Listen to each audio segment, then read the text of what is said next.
সকাল থেকে খালি কি গো বৌমা, তোমার এখনো কাজ হয় নাই? তুমি না কখন গেছিলা?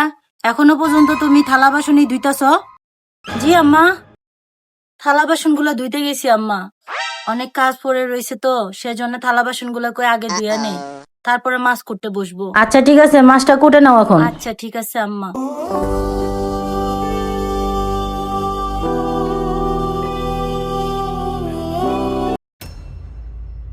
কি গো বৌমা, এখনো পর্যন্ত তোমার আমি দেখতেছি মাছ করতেছো? জি আম্মা। মাছ কখন আনছো তুমি? এখনো পর্যন্ত মাছ করতেছো? তুমি জানো আমাদের আমলে আমরা এক কাম একদিনে এক কামে শেষ করে ফেলছি, আর এখন তুমি মাছ করতেছো? মাছ কখন আনছে? তুমি যতক্ষণ মাছ করতেছো তুমি জানো নি অতক্ষণ আমি মাছ 3 বার কুটে 3 বার উঠতে পারতাম। মাছটা কুটা হইলে তাড়াতাড়ি রান্না বসে দাও, নাহলে দেরি হয়ে যাবো। আচ্ছা আম্মা। বৌমা, কি গো বৌমা, এখনো পর্যন্ত তোমার রান্না হয় নাই? দুপুর বাজে 2টা, আমরা খামু কখন? তুমি এখনো রান্না নিয়ে পড়ে রয়েছো? তুমি জানো নি তোমার মতন বয়সে সংসার আমরা কেমনে সামলাইছি?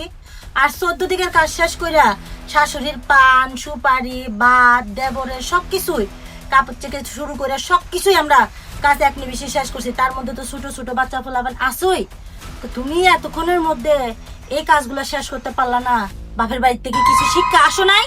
মা বাপে কি কিছু শিক্ষা দেয় নাই? তাড়াতাড়ি রান্না শেষ করে টেবিলে ভাত লাগাও। আমার রান্নাটা হয়ে গেছে, আমি রান্নাটা শেষ করে তারপরে আপনাদেরকে খাবার দিতেছি।